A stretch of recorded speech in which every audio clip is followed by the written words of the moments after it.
सुप्रभातम। आजिर पंचांग ओ अमृत वचन। शुभ सकाळ। आज दिनर पंचांग।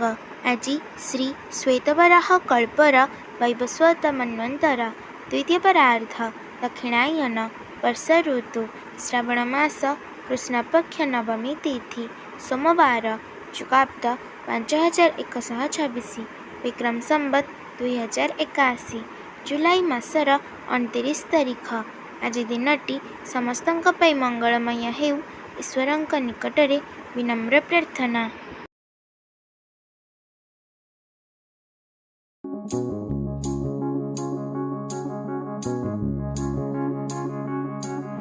श्री गुरु कृष्ण वैष्णव नकर भिन्न भिन्न भाव। ठाकुर श्री अभिराम परमहंस।